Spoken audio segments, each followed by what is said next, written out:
Yo, what is going on, guys? Another episode of TX Vlogs back today with another vlog. So today I kind of just want to do like a bait and like tackle arsenal video of like what kind of baits I have, what I use, what like my rod and reels and stuff like that.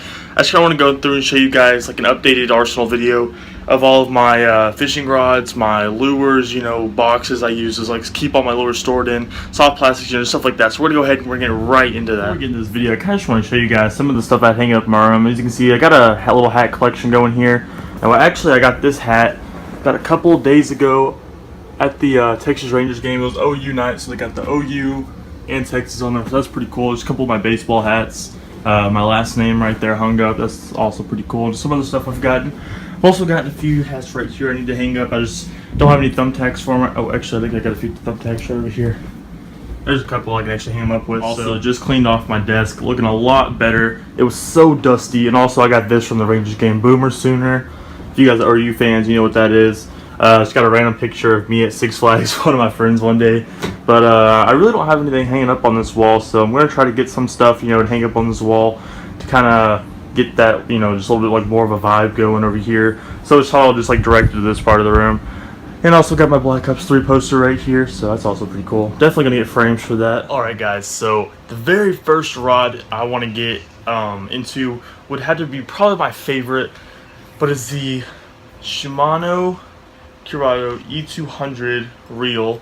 See if I can get a close up on this. This thing's really, really long, so this is the reel right here, if you guys can see it. Curado, the Shimano, and it is actually on a All-Star spinnerbait specialized rod.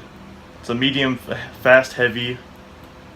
It's about 7 foot long, 6 foot 11. It's like 6'11", 7 foot. Really, really great rod. This is probably about a $300 to $400 setup altogether, so pretty expensive, but I got it from my grandfather. So there is one more look at the reel right there, and then it's a long, long rod, but it's definitely worth to have. I mainly use that rod right there. As you can tell, it's a spinnerbait specialist. It literally says spinnerbait on the reel, or on the rod, I mean. So I throw a lot of spinnerbaits with that. Now, I don't know if you guys know what H&H spinnerbaits are. They're about $1.30, $1.45 a piece. Really great spinnerbaits. They're really, really easy to assemble. All you gotta do is just hook the double hook on it, and you're ready to go. Alright, so then we'll get right into my next guys. For my next rod and reel combo, it is my Pflueger Criterion 6'6" rod, medium heavy, or not medium, just a medium action rod. It's really, really nice. Like it says on here, 6'6" rod, action's medium. A lot of the times, since it's a medium action rod, the tip's really, it's like pretty flexible on it, so like it bends a whole lot. So it's really good for throwing anything soft plastic wise, like worms, Senkos. Right now I have a watermelon colored worm on it right here, as you can see, with just a little hook that I Texas rigged. So this is another really, really good rod and reel that I use. Like I said, it's a Pflueger Criterion. The reel is also a Pflueger Criterion. It's a dual combo setup for them.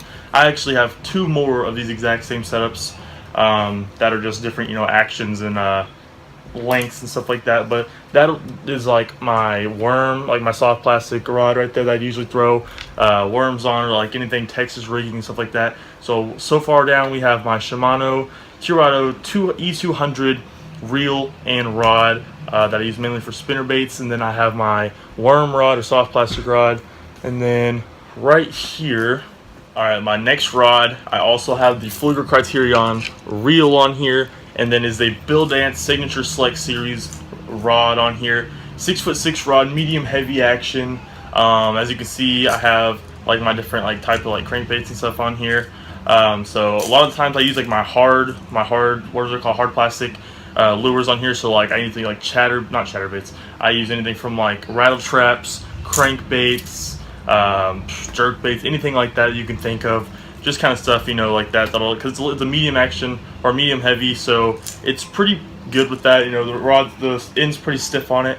6'6". I'm really trying to get some close to 7 foot rods, that I can use for throwing frogs and stuff like that, and it kind of helps your casting. So this is my another Pflueger Criterion with the Bill Dance Signature Series reel or rod on it. Like I said, medium heavy rod, 6'6". Really, really like this thing. Caught a lot of fish on this. And last but not least, would have to, sorry about that guys, I actually had one of my treble hooks stuck into my bed sheet, or to my bed cover, so I had to go ahead and get that out real fast. But last but not least is one of my last Pflueger Criterion rod and reel combo setups with the Pflueger Criterion reel or rod on it. It is a 6'6" medium action rod. So I use kind of like the same setup as I can use with this worm stick. Like I kind of use stuff like worms, stuff like that. But here lately I've been trying to throw some hard plastics on it, just kind of see how it would work. But it's also really nice to kind of have two medium action rods, so I could, well, that way I can throw two different types, worms and stuff like that, chatterbaits, just kind of anything with trailers, crawls, stuff like that. But that's gonna have to be it for the rod and reel setups. Like I said, we went ahead. I have my Shimano. I had 3 Pflueger Criterions, 2 with the Pflueger Criterion rod and reel combo, and then I had the Bill Dance Quantum series that was on like the signature series for the other one. That was a medium heavy rod, so I kind of just threw a whole lot of hard plastics on that.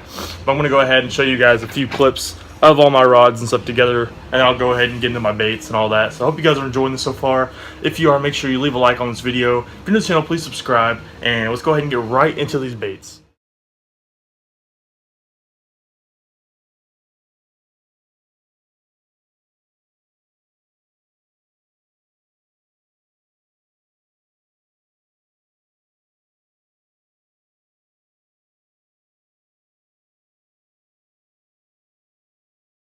One more thing before we get into the baits. I also bought this rod and reel holder from Academy for $20. It holds 10 rods, but as you can see, I only have 5. Also, I didn't really show this rod down here. It's like I'm not too sure what this is. It might be like a catfish rod. They used to use for catfishing or something like that. I've never used it. My grandfather gave it to me, so I might put it to the test one day. But if you guys need a rod holder, it's really easy to assemble. You literally just screw on 2 parts. It holds 10 rods, $20. That's a pretty good deal. Also, guys, something that you really kind of need, some essential stuff you're gonna need for bass fishing. If you really, because like sometimes fish, they really like to like swallow the hook and stuff like that, and it's really, really hard for you to try to make sure the fish is okay and to like get a proper release on them. If that hook's still stuck in their mouth, they're not gonna survive very long. So you always want to make sure you have a pair of pliers with you. It doesn't have to be this big of a plier. I mean, it can be just little tiny scissors, fingernail clippers, anything. But I always keep these pair of pliers with me. Also, everybody knows what this is for. This is my Rapala digital scale. It goes up to 50 pounds, so that's really, really good. You always want to have one of these with you. It's not necessary, but if you want to, if you catch your PB or something close as you think it's your PB, you definitely want to have one of these. This thing's a lifesaver. Like, I didn't have this whenever I caught my PB, so I'm not really too sure what my personal best is. I'll go ahead and I'll add a picture of my fish on the screen. You guys can, be the judge of like what you think it was. I think it was anywhere from 5 to 6 pounds. Now, it could have been humongous. Like the head on it was so big, but it wasn't very fat. So I'm not too sure. I might be bad. I'm not very good at guessing weights and stuff on fish. So I'm going to go ahead and I'll just leave a picture of it either at the end of the video or somewhere in the middle, and you guys can be the judge of that. But also, you want to buy one of these. Not too sure how much they run for. I just got it whenever my grandfather gave me a bunch of his tackle. And then also have a pair of pliers, small scissors, anything like that. That way you can, try to like help that fish out if it does get a hook stuck in his throat, or if you need to like cut line, anything like that. So let's go ahead and finally, for what you've been guys been waiting for, what kind of baits and stuff I use. Alright guys, so we're gonna get right into the soft plastic portion of this video. So a really good brand of soft plastic you can buy. It's pretty cheap, and their products are very, very durable, I guess you can say. Like, they last for a while. This brand is Zoom right here, as you can see right there on the package. Zoom is a very well-known brand. Their stuff's pretty cheap. They have great products, like I said, and I buy a lot of worms from them. These worms right here are the Super Salts Plus Speed worms, and they are in watermelon red. I don't know if you guys can actually see that or not, but watermelon red, any kind of color with watermelon or pumpkin or something like that, those are very, very good colors for worms. Now, it just kind of depends on what you're fishing. But for like dirtier waters and stuff, for like any kind of waters, I mean, these 2 colors, watermelon colors will work, pumpkin colors will work. I don't know, the fishes really, really like that. But I got a bunch of stuff, like, I've even used some of this stuff, like these little glitter colored worm things, also by Zoom. Like I said, I have a whole box of these soft plastics. Another watermelon seed colored, what are these, crawl? So you can use these for like maybe a trailer or something, or you can also just, Texas rig them. A lot of people use a Texas rig, and if you guys don't know what that is, if you're a beginner bass fisherman, either look up a video on how to Texas rig something, or maybe I can make a couple tutorial videos and show you guys that. Also, wacky rig is another very common thing for soft plastics or Senko style stuff. Alright guys, so that's going to be the soft plastic portion. Basically on the soft plastics, you want to use any kind of baits from crawl. You can use lizards, you can use trick worms, finesse worms, stick bait, which is also like a Senko. So that's kind of some of the stuff that I use, or curly tail worms. Those work really well as well. So that's just kind of something that I would use, so just kind of help you guys out if you ever want to use soft plastic. That's kind of the stuff to go for. Like I said, also go for watermelon or pumpkin colored stuff. It's really just personal preference, but I really think both of those are like some of the colors that really stand out the most in the water for the fish, and that's what I've had the most luck with. So let's go ahead and get right into this hard plastic baits. Alright, so a lot of the things I like to use that are kind of like on the hard plastic type of side is everybody, like, spinnerbait is like a bait you can use pretty much year round. It works pretty much anywhere, like for any type of situation. So if you're not sure what to throw, always make sure you have some spinnerbaits with you, because spinnerbaits really work and they're really good. Like I said, these are those H&H spinnerbaits that I had that are like a little over $1. They're really good. All you got to do is just hook onto this little hook right here and you're pretty much set. Another thing, if you're into like morning fishing and stuff, or it's not even had to be in the morning, but just like topwater bite, frogs are really good to use. Now the hooks, you see how they're on the top right here, it's weedless. He doesn't really ever get caught up on anything. It's always just given across water, but the hookup ratio is not very great for frogs. So make sure you let that fish kind of eat it for a few seconds, unless you know for sure that fish has the frog, because a lot of the times you're just going to hit it and they're like, or they're going to swipe at it and they're going to miss and you're not going to get that bite. So just make sure you kind of give them a second whenever they hit it, and that way you can make sure you have that fish on. That's one of the frogs I have right there. And then I also have another one. It's this colored frog right here. It's kind of messed up. I don't know what happened in the middle of it. It's like just like deflated looking. Honestly, don't know what happened to it. But this is another frog that I have, just like kind of a more natural looking one. But this one probably isn't going to be very effective. The skirt's all off of it and everything, but I don't know. I still might give it a try. But like I said, wait for them to take that fit or take that bite, because the hookup ratio is not very good. Also, another bait that's very good for topwater is a buzz bait.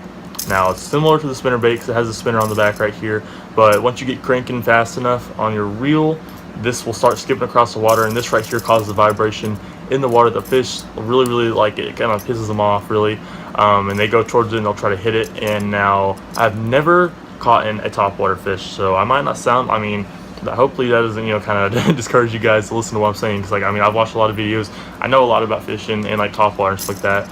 But like I said, this is a very great bait. Now, not necessarily this color. I have a lot of different ones. I just kind of grabbed this one, but a buzz bait. This little thing right here does all the magic. It just skims across the water. You can walk it, give it a few little touch and releases. It's all around bait. Very good for morning. Like I said, topwater is very good for the morning, like the butt crack of dawn. Right as the sun's coming up, get out there and hit some topwater. Guarantee you'll get a bite. What else do I got in here? Really good hard plastic lures that you can use are like rattle traps, like I said, and crankbaits are also like either lipless or lipped crankbaits are also very good. But rattle traps work really good in the water. As you they kind of like shake like this whenever you're walking them in the water, and they create a lot of vibration and rattling, and that'll kind of like make the fish mad, especially if you throw it like if they're like cruising or something. They'll probably go and swipe at it. But it has two treble hooks on it, so you probably shouldn't have any problem hooking up with the fish on it. But this is another one of my favorite little lures to use, the rattle trap. So go ahead and pick you up one of these. I might leave some links down below of some of the stuff that I have, so make sure you go check that out. This is actually a really nice color. Not too sure what all it is, but as you guys can see, this has some writing on it, but I'm not too sure what it says. It's kind of covered up, but that's going to be it for the hard plastic portion. What are you doing, Daisy? If any of you guys don't know, this is my dog, Daisy, right here. Gotta love her. So sweet, puppy dog. I need to add her in more of my videos. Oh, cute. Alright, well, I'd say it's going to wrap up the video for today, guys. So hopefully some of this stuff helped you out on what you can use while you're fishing. I might make a tips video on how to do like Texas rigging, wacky rigging, stuff like that. And then I might make another video on certain baits to use in certain types of weather and different types of the year and stuff like that. So hopefully you guys will enjoy all those in the future sometime. If you like this video, leave a like on it. If you like the channel, please subscribe. And that's going to be it, guys. Peace out.